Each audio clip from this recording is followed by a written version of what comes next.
मिथुन राशि वालों कैसा रहने वाला है आपका 6 अप्रैल से 12 अप्रैल तक का सप्ताह। और इस सप्ताह मिथुन राशि के जो स्वामी हैं बुध, वो अपनी राशि परिवर्तन करके कुंभ राशि से अपनी नीच राशि यानी मीन राशि में प्रवेश करेंगे।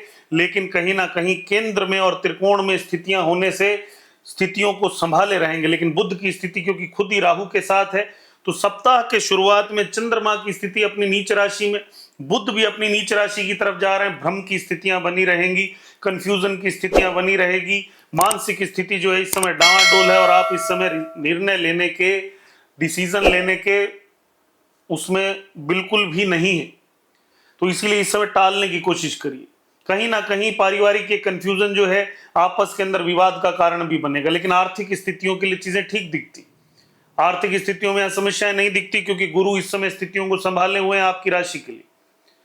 तो कुछ ना कुछ चीजें संभली हुई हैं, आगे बढ़ रही हैं, प्रोग्रेसिव है। दशम भाव में शनि सूर्य मंगल इस सप्ताह मौजूद रहेंगे, तो ये आपके कर्म क्षेत्र को मजबूत कर रहे हैं। भविष्य में कोई ना कोई नाम पद प्रतिष्ठा आपकी बढ़ाते दिखेंगे, लेकिन अभी नहीं। इस सप्ताह धैर्य से काम लीजिए। हेल्थ की बात करें, स्वास्थ्य की बात करें, तो कहीं ना कहीं इस सप्ताह स्वास्थ्य में अप डाउन हो सकता है, देखने को मिल सकता है। विशेष रूप से पैरों के निचले हिस्से में कहीं ना कहीं तकलीफ रह सकती है।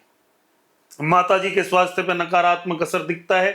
और आपके भी स्वास्थ्य में, अगर उनके स्वास्थ्य में नहीं तो आपके स्वास्थ्य में पेट दर्द वगैरह होना, या बिना मतलब कोई छोटी मोटी दवाई आपको इस सप्ताह खानी पड़ जाए, कोई बड़ी बात नहीं। रिलेशनशिप की बात करें तो गुरु स्थितियां संभाले हुए हैं, लेकिन फिर भी क्योंकि ग्रहों की स्थितियां इस समय बहुत अनुकूल नहीं है, तो आपसी टकराव इस समय है। सब लोगों में आपस में कहीं ना कहीं दूरी बनी हुई, आपस में कोई ना कोई खिंचाव बना हुआ है। और इस खिंचाव का कारण कम्युनिकेशन गैप है इस समय। क्यों? क्योंकि बुध पूरी तरह प्रभावित है, कम्युनिकेशन ठीक नहीं। केतु की स्थितियां ऐसी हैं कि कम्युनिकेशन में वो भी दिक्कतें पैदा किए हुए, कहीं ना कहीं कागजी कार्रवाइयों में समस्याएं चल रही हैं। तो इस समय धैर्य रखिए, शांति रखिए। जो भी लोग बिजनेस कर रहे हैं, बिजनेस की स्थितियां मजबूत, क्योंकि गुरु खुद अपनी राशि को सप्तम भाव को देख रहे हैं, तो वहां अनुकूल स्थितियां इस समय बनी हुई, कोई समस्या की बात नहीं। आराम से चलते रहिए। नया प्रोजेक्ट अगर कोई मिले तो इस समय डॉक्यूमेंट्स को ढंग से पढ़ के तब आगे बढ़िए।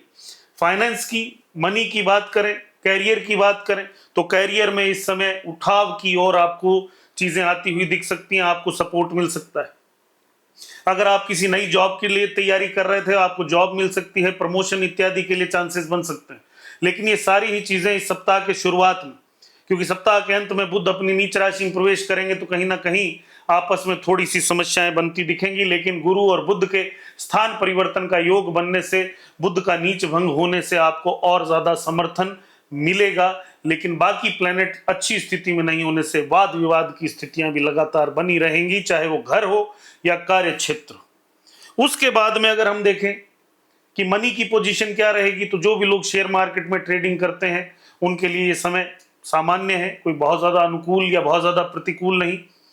खर्चे के मामले में बात करें तो निश्चित रूप से ही आपका पैसा ऐसी चीजों में खर्च होगा जो आप अपने ऊपर, अपने कंफर्ट के ऊपर, अपनी सुंदरता के ऊपर खर्च करें, या आप हो सकता है घूमने फिरने पे खर्च करें, बाहर खाना खाने जाएं, मूवी देखने जाएं। तो ये सप्ताह ऐसा दिखता है। सप्ताह के अंत में जरूर आप थोड़ा सा डिस्टर्ब होते हुए दिखेंगे। रेमेडी क्या है आपके लिए? तो सबसे बड़ी रेमेडी है माँ दुर्गा की उपासना करिए। कन्याओं का, कन्याएं जो होती हैं, छोटी जो कन्याएं होती हैं, उनका आशीर्वाद लीजिए, माँ दुर्गा की पूजा करिए। और इसके अलावा सबसे बड़ा उपाय है चुप रहिए, मौन रहिए, क्योंकि इस समय आपका कम्युनिकेशन ही आपकी सबसे बड़ी समस्या बनी हुई।